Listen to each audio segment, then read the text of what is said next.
السلام علیکم ورحمۃ اللہ تعالی وبرکاتہ۔ نحمده ونصلي ونسلم على رسوله الكريم اما بعد فاعوذ بالله من الشيطان الرجيم بسم الله الرحمن الرحيم ان الله وملائكته يصلون على النبي يا ايها الذين امنوا صلوا عليه وسلموا تسليما اللهم صل على سيدنا ومولانا محمد معدن الجود والكرم وآله الكرام وابنه الكريم وبارك وسلم صلاة وسلاما عليك يا رسول الله صلی اللہ تعالی علیہ وسلم۔ اس سے پہلے حضرت آدم علیہ السلام کا واقعہ ذکر کیا گیا کہ جب اللہ تبارک و تعالیٰ نے فرشتوں سے فرمایا تھا کہ میں زمین میں اپنا خلیفہ بنانے والا ہوں، تو فرشتوں نے کہا تھا کہ تو ایسے کو اپنا خلیفہ بنائے گا جو زمین میں فساد پھیلائے گا، خون ریزیاں کرے گا۔ تو اللہ تبارک و تعالیٰ نے ارشاد فرمایا کہ میں وہ جانتا ہوں جو تم نہیں جانتے۔ پھر اللہ تبارک و تعالیٰ نے حضرت آدم علیہ السلام کو ساری چیزوں کے نام اور ساری چیزوں کی تفاصیل، ساری مخلوقات کی تفصیلات بھی اللہ تبارک و تعالیٰ نے حضرت آدم علیہ السلام کو بتا دی کہ کس چیز کی کیا خصوصیت ہوگی، اس کا کیا کام ہوگا، اس کا استعمال کیسے کرنا ہے، اس کے فائدے کیا ہوں گے، اس کے نقصانات کیا ہوں گے، ان کے بنانے کا طریقہ، ساری چیزیں اللہ تبارک و تعالیٰ نے حضرت آدم علیہ السلام کو سکھا دی۔ پھر فرشتوں سے کہا کہ اب ان چیزوں کے نام تم بتاؤ۔ حضرت آدم علیہ السلام کو پہلے کہا کہ تم فرشتوں کو بتاؤ، پھر فرشتوں کو اللہ تبارک و تعالیٰ نے حکم دیا کہ تم بتاؤ۔ تو فرشتوں نے کہا تھا کہ ہم تو اتنا ہی جانتے ہیں جتنا تم نے ہمیں علم دیا ہے۔ تو یہاں پر اس بات کا ثبوت ملتا ہے کہ حضرت آدم علیہ السلام فرشتوں سے افضل ہے، اور اس افضلیت کی وجہ، اس فضیلت کی وجہ علم ہے۔ اس علم کی بنیاد پر اللہ تبارک و تعالیٰ نے حضرت آدم علیہ السلام کو فرشتوں پر فضیلت عطا فرمائی۔ اسی وجہ سے تو فرشتوں کو حکم دیا کہ آدم کو سجدہ کریں۔ تو حضرت آدم علیہ السلام کا جو واقعہ ہے، اس سے یہ بات معلوم ہوتی ہے کہ انبیاء کرام علیہم الصلاۃ والسلام فرشتوں سے افضل ہیں، فرشتوں سے زیادہ فضیلت رکھتے ہیں، اور یہ عقیدہ کئی دلیلوں سے ثابت ہے۔ ان میں سے 6 دلیلیں یہاں پر بیان کی جا رہی ہیں۔ نمبر 1، حضرت آدم علیہ السلام کو اللہ تعالیٰ نے اپنا خلیفہ بنایا، یہ اس بات کی دلیل ہے کہ وہ فرشتوں سے افضل ہے، کیونکہ فرشتوں کو اللہ تبارک و تعالیٰ نے خلیفہ نہیں بنایا، اپنا نائب نہیں بنایا، حضرت آدم علیہ السلام کو خلیفہ بنایا۔ تو یہ بھی افضلیت کی دلیل ہے کہ حضرت آدم علیہ السلام فرشتوں سے افضل ہے، کیونکہ ہر شخص یہ بات اچھی طرح جانتا ہے کہ بادشاہ کے نزدیک لوگوں میں سب سے بڑے مرتبے والا وہ شخص ہوتا ہے جو ولایت و تصرف، اختیار اور پاور میں بادشاہ کا قائم مقام، یعنی اس کا نائب اور اس کا خلیفہ ہو۔ تو یہاں نائب اور خلیفہ حضرت آدم علیہ السلام کو بنایا جا رہا ہے۔ اس کا مطلب یہ ہے کہ اللہ کی بارگاہ میں بڑے مرتبے والے حضرت آدم علیہ السلام ہیں۔ تو فرشتوں سے افضلیت اس طریقے سے بھی ثابت ہوتی ہے۔ پھر دوسرے نمبر پر جو دلیل ہے وہ یہ ہے کہ حضرت آدم علیہ السلام فرشتوں سے زیادہ علم رکھنے والے ہیں، اور جسے زیادہ علم ہو وہ افضل ہوا کرتا ہے۔ علم بھی ایک فضیلت کا سبب ہے، اور آپ نے ابھی سنا کہ اللہ تبارک و تعالیٰ نے تمام چیزوں کے اسماء حضرت آدم علیہ السلام کو عطا فرمائے، وہ اسماء جو فرشتوں کو معلوم نہیں تھے، یعنی علم حضرت آدم علیہ السلام کو زیادہ عطا فرمایا، اور جس کے پاس علم زیادہ ہوتا ہے وہ زیادہ فضیلت رکھتا ہے، کیونکہ اللہ تعالیٰ نے ارشاد فرمایا کہ قل هل يستوي الذين يعلمون والذين لا يعلمون، محبوب تم فرماؤ کہ کیا علم والے اور بے علم برابر ہیں؟ یہ استفہام انکاری ہے۔ اس کا مطلب یہ ہوتا ہے کہ علم والے اور بے علم برابر نہیں ہیں۔ علم والوں کو تو بڑے مرتبے ملتے ہیں ان کے علم کی وجہ سے، اور جو بے علم ہوتے ہیں، جن کے پاس علم نہیں ہوتا، جو جاہل ہوتے ہیں، ان کا وہ مقام و مرتبہ نہیں ہوتا جو عالموں کا مقام و مرتبہ ہوا کرتا ہے۔ تو علم بھی فضیلت کا سبب ہے۔ تیسری دلیل، اللہ تعالیٰ نے فرشتوں کو یہ حکم دیا کہ وہ حضرت آدم علیہ السلام کو سجدہ کرے، جس کا ذکر ابھی آگے آئے گا۔ فرشتوں کو اللہ تبارک و تعالیٰ نے حکم دیا کہ آدم کو سجدہ کرے، تو اس سے یہ معلوم ہوا کہ وہ فرشتوں سے افضل ہیں، کیونکہ سجدے میں انتہائی تواضع اور انکساری ہوتی ہے، اور کسی کے سامنے انتہائی تواضع وہی کرے گا جو اس سے کم مرتبے والا ہو۔ سجدہ وہی کرے گا اور اسی کو کیا جائے گا جو مرتبے میں اس سے بڑا ہو، جو سجدہ کرنے والا ہو۔ تو یہاں سے یہ بات بھی معلوم ہوتی ہے کہ حضرت آدم علیہ السلام کو مسجود ملائکہ بنایا گیا، فرشتوں کو حکم دیا گیا کہ آدم کو سجدہ کریں، تو اس کا مطلب یہ ہے کہ آدم افضل ہیں فرشتوں سے، تبھی فرشتوں کو حکم دیا کہ آدم کو سجدہ کریں۔ چوتھی دلیل، اللہ تعالیٰ نے ارشاد فرمایا ان اللہ اصطفى آدم ونوحا وآل ابراہیم وآل عمران علی العالمین، ترجمہ ہے کہ بے شک اللہ نے آدم اور نوح اور ابراہیم کی اولاد کو اور عمران کی اولاد کو سارے جہان والوں پر چن لیا، یعنی سارے جہان والوں پر فضیلت عطا فرمائی۔ اس کا معنی یہ کہ اللہ تعالیٰ نے ان انبیاء کرام کو تمام مخلوقات پر چن لیا، حضرت آدم، حضرت نوح، حضرت ابراہیم کی اولاد اور حضرت عمران کی اولاد کو تمام مخلوقات پر چن لیا، ان کا انتخاب فرمایا، اور چونکہ مخلوقات میں فرشتے بھی داخل ہیں اس لیے ان پر بھی ان انبیاء کرام کو چنا گیا، لہٰذا وہ فرشتوں سے افضل ہوئے، یہ خاص مخصوص انبیاء کرام۔ اور پانچویں دلیل، اللہ تعالیٰ نے اپنے حبیب صلی اللہ علیہ وسلم کے بارے میں ارشاد فرمایا وَمَا أَرْسَلْنَاكَ إِلَّا رَحْمَةً لِلْعَالَمِينَ، اور ہم نے تمہیں تمام جہانوں کے لیے رحمت بنا کر بھیجا ہے۔ اور چونکہ عالمین، یہاں پر جو عالمین کا لفظ ہے، تمام جہان والے، عالمین کا مطلب ہوتا ہے تمام جہان والے، تو اب یہ صرف دنیا نہیں، اس میں سارے عالم آ گئے، جو بھی اللہ تبارک و تعالیٰ نے دنیا کے علاوہ بھی جو جہان پیدا کیے ہیں، جو عالم پیدا کیے ہیں، وہ سب اس میں آ گئے، سب کے لیے اللہ تبارک و تعالیٰ نے سارے جہانوں کے لیے ہمارے آقا کو رحمت بنا کر بھیجا۔ وہ شاعر نے اسی وجہ سے تو کہا کہ وہ ہر عالم کی رحمت ہیں کسی عالم میں رہ جاتے، وہ ہر عالم کی رحمت ہیں کسی عالم میں رہ جاتے، یہ ان کی مہربانی ہے کہ ہمارا عالم پسند آیا، یعنی حضور ہمارے درمیان تشریف لائے، ورنہ تو سارے جہان، فرشتوں کا جہان ہے، جنات کا جہان ہے اور عالم ملکوت ہے، اللہ ہمیں تو علم بھی نہیں کہ اللہ تبارک و تعالیٰ نے ایسے کتنے عالم بنائے ہوئے ہیں، تو سارے جہانوں کے سارے عالموں کے لیے ہمارے نبی کو رحمت بنا کر بھیجا، چونکہ عالمین میں فرشتے بھی داخل ہیں، اس لیے رسول کریم صلی اللہ علیہ وسلم ان کے لیے بھی رحمت ہوئے، اور جب آپ صلی اللہ علیہ وسلم فرشتوں کے لیے رحمت مطلق ہیں تو یقیناً ان سے افضل بھی ہوئے۔ یہ بھی ایک دلیل۔ نمبر 6، حضرت ابو سعید خدری رضی اللہ تعالیٰ عنہ سے روایت ہے کہ نبی کریم صلی اللہ علیہ وسلم نے ارشاد فرمایا میرے 2 وزیر آسمانوں میں ہیں اور 2 وزیر زمین میں ہیں۔ آسمانوں میں میرے 2 وزیر حضرت جبرائیل اور حضرت میکائیل علیہ السلام، یہ دونوں فرشتے، اور زمین میں میرے 2 وزیر حضرت ابو بکر اور حضرت عمر رضی اللہ تعالیٰ عنہما ہیں۔ اب دیکھیں آپ کہ زمین کے 2 وزیر حضرت ابو بکر اور حضرت عمر، اور آسمانوں کے 2 وزیر کون؟ حضرت جبرائیل اور حضرت میکائیل علیہ السلام۔ اس حدیث پاک سے یہ معلوم ہوا کہ حضور پرنور صلی اللہ علیہ وسلم بادشاہ کی طرح ہیں، کہ وزیر کس کے ہوتے ہیں؟ وزیر بادشاہ کے ہوا کرتے ہیں، تو حضور صلی اللہ علیہ وسلم بادشاہ کی طرح ہیں، اور آپ کی جو حکومت ہے وہ پوری دنیا پہ چلتی ہے،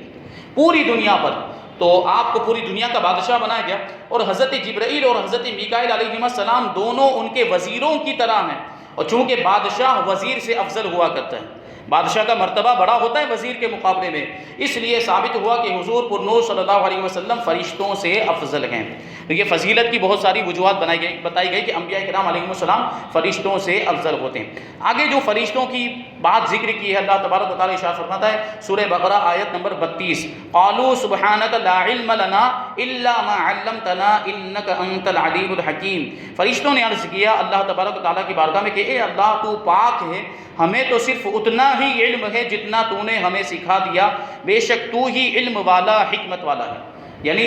جب حضرت آدم علیہ السلام کو اللہ تبارک و تعالیٰ نے حکم دیا کہ فرشتوں کو ان چیزوں کے نام بتا دو، تو فرشتوں کو حضرت آدم علیہ السلام نے ساری چیزوں کے نام بتا دیے۔ اب فرشتوں سے اللہ تبارک و تعالیٰ نے حکم فرمایا کہ اگر تم اپنے دعوے میں سچے ہو تو مجھے ان چیزوں کے نام بتاؤ، تو اس وقت فرشتوں نے یہ کہا تھا کہ ہمارے پاس تو اتنا ہی علم ہے جتنا تو نے ہمیں سکھایا۔ اب دیکھیں اس کو ذکر کرتے ہیں، حضرت آدم علیہ السلام کہ علمی فضل و کمال کو دیکھ کر فرشتوں نے بارگاہ الہی میں اپنے عجز کا اعتراف کیا، اپنی عاجزی کا اعتراف کیا، اقرار کیا، اور اس بات کا اظہار کیا کہ ان کا سوال کرنا یہ اعتراض کرنے کے لیے نہ تھا۔ جو انہوں نے یہ سوال کیا تھا کہ تو ایسے کو اپنا خلیفہ بنائے گا جو زمین میں فساد پھیلائے گا خون، یہ جو سوال تھا وہ اللہ کی ذات پر اعتراض کرنے کے لیے نہیں، سوال اٹھانے کے لیے نہیں تھا، بلکہ حکمت معلوم کرنے کے لیے تھا کہ انسان کو، آدم کو تو خلیفہ بنا رہے تو اس میں حکمت کیا ہے، اس میں راز کیا ہے، اس میں مصلحت کیا ہے۔ اور اب انہیں انسان کی فضیلت اور اس کی پیدائش کی حکمت معلوم ہو گئی جس کو وہ پہلے نہ جانتے تھے، تو اس آیت سے انسان کی شرافت اور علم کی فضیلت بھی ثابت ہوتی ہے، اور یہ بھی معلوم ہوتا ہے کہ اللہ تعالیٰ کی طرف تعلیم کی نسبت کرنا صحیح ہے، کہ یہاں علمہ سکھانے کی نسبت اللہ تبارک و تعالیٰ کی طرف کی گئی ہے۔ فرشتوں نے بھی کہا کہ ہمارے پاس تو اتنا ہی علم ہے جتنا تو نے ہمیں سکھایا، تو تعلیم اور سکھانے کی نسبت اللہ تبارک و تعالیٰ کی طرف کی جا سکتی ہے، لیکن اس کو معلم نہیں کہا جائے گا۔ اللہ تبارک و تعالیٰ کو معلم نہیں کہہ سکتے، کیونکہ معلم پیشہ ور تعلیم دینے والے کو کہتے ہیں، جو اپنا پیشہ بنا لیتے ہیں تعلیم کو، سکھانے کو۔ جیسے دنیاوی اعتبار سے جو ٹیچرز وغیرہ ہوتے ہیں تو ان کو ٹیچر کہا جاتا ہے، اسی کو انگلش میں، اسی کو عربی میں معلم کہیں گے۔ تو اللہ تبارک و تعالیٰ کو معلم اسی وجہ سے نہیں کہہ سکتے، ورنہ تعلیم کی نسبت اللہ تبارک و تعالیٰ کی طرف کی جا سکتی ہے۔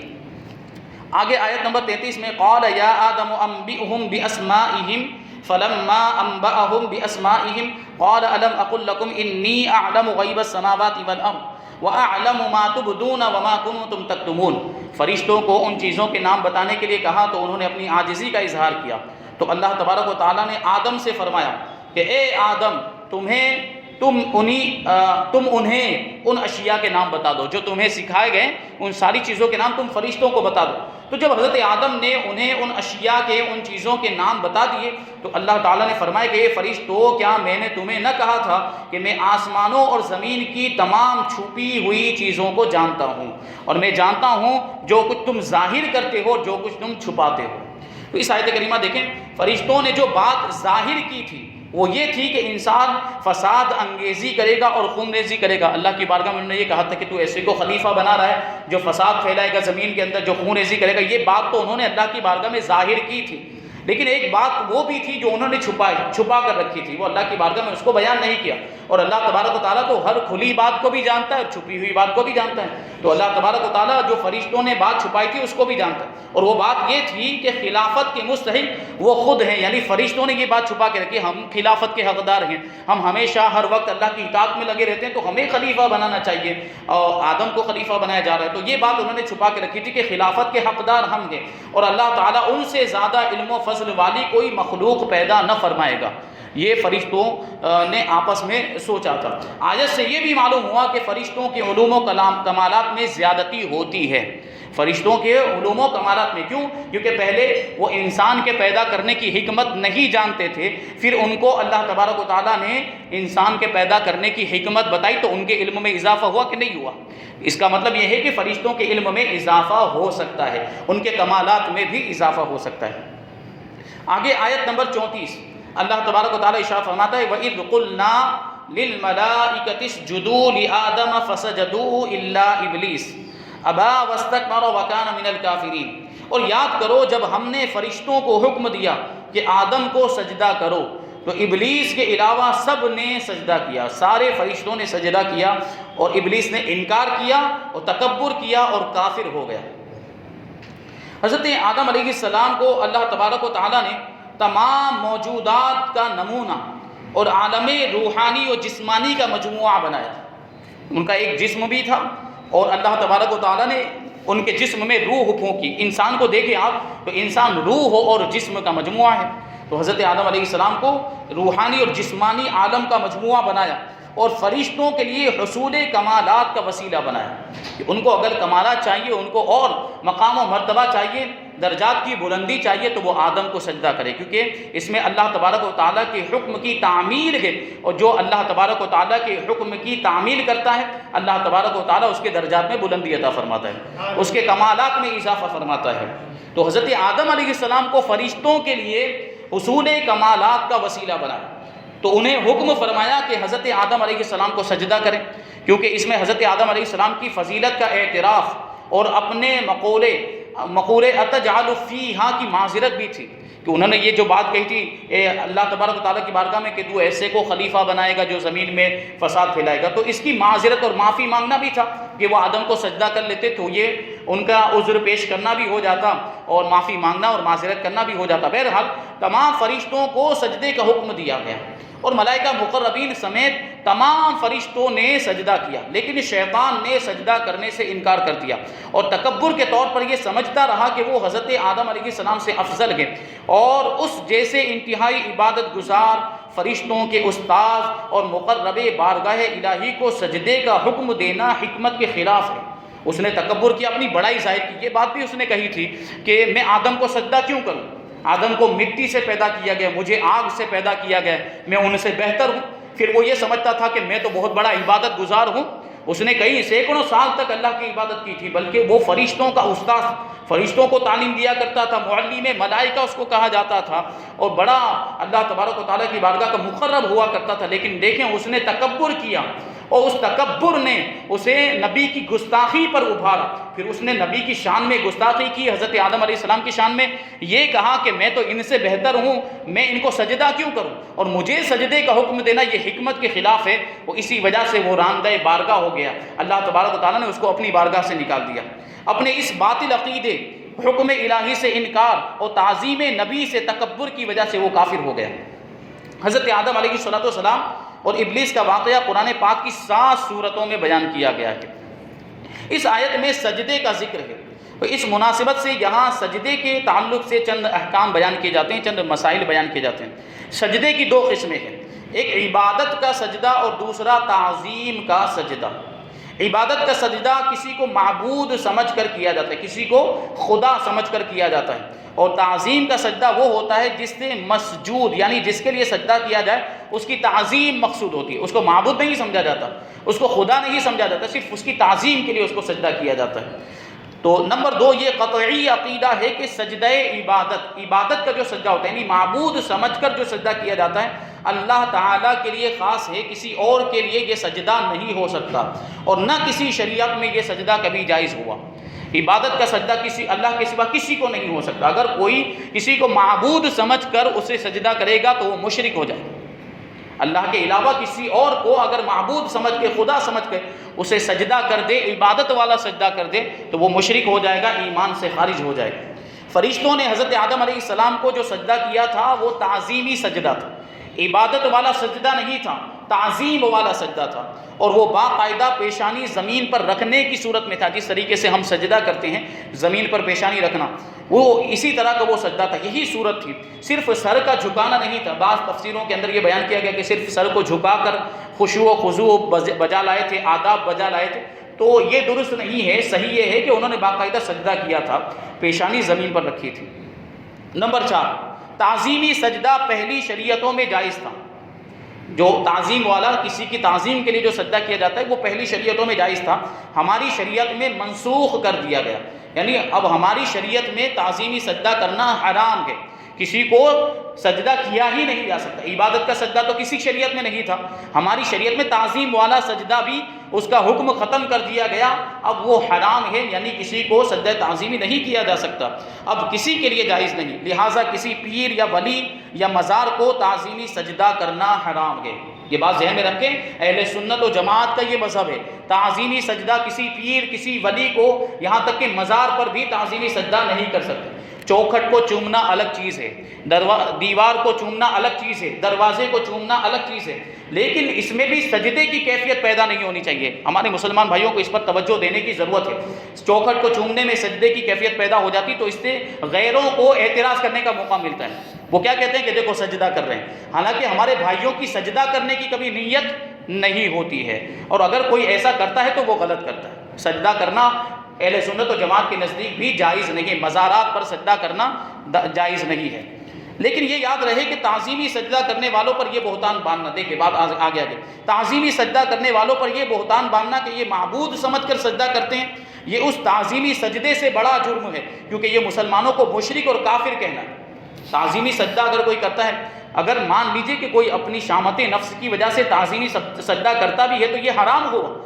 وہ معبود سمجھ کے نہیں کرتا، لیکن یہ سجدہ دیکھ کر کے تعظیمی سجدہ کر رہا ہے، اس پر یہ الزام لگا دینا کہ یہ مشرک ہو گیا، اس نے عبادت کا سجدہ کر لیا، تو یہ اس سے بڑا جرم ہو جاتا ہے۔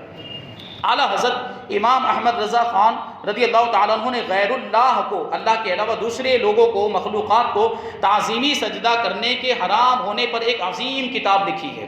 جس کا نام الزبدۃ الزکیہ فی تحریم سجود التحیہ، یعنی غیر اللہ کے لیے سجدہ تعظیمی کے حرام ہونے کا بیان۔ اب کیا ہوتا ہے کہ جو خرافات اہل سنت و جماعت کے جو عوام ہیں ان کے درمیان جو خرافات رائج ہیں، بہت سی چیزیں ایسی ہیں جو غلط ہیں، واقعی غلط ہیں، جو اہل سنت و جماعت میں سنیوں کے درمیان بھی ہوتی ہیں، جو غلط چیزیں جیسے طواف کرتے ہیں، مزار کا طواف کرتے ہیں، وہاں سجدے جیسی کیفیت پیدا کرتے ہیں، یہ سب چیزیں، اور اس کے علاوہ بہت سے خرافات ہیں جن کا رد خود اعلیٰ حضرت رضی اللہ تعالیٰ عنہ نے اپنی کتابوں کے اندر فرمایا۔ اب ہوتا کیا ہے کہ ان ساری چیزوں کا ٹوپرا اعلیٰ حضرت کے سر پھوڑ دیا جاتا ہے کہ دیکھو یہ بریلوی مذہب، دیکھو یہ بریلوی مذہب۔ یہ بریلوی مذہب نہیں ہے، جو چیزیں غلط ہیں وہ یقیناً غلط، اسے ہم بھی غلط مانتے ہیں، لیکن جو صحیح ہے پھر اس کے ہم جو ہے کہ اس کے خلاف ہم بات بھی نہیں سنیں گے۔ تو جو چیز جائز ہے، جو شریعت سے جس کا ثبوت ملتا ہے، تو پھر جیسے تعظیم کی چیزیں ہوتی ہیں، تعظیم کرنا، کسی کی تعظیم کرنا، بڑوں کی تعظیم کرنا، اللہ کے ولیوں کی تعظیم کرنا، انبیاء کرام کی تعظیم کرنا، تو یہ کوئی شرک و بدعت نہیں ہے۔ ان ساری چیزوں کی اجازت ہمیں ملتی ہے، دلائل سے ثابت ہے یہ ساری چیزیں، تو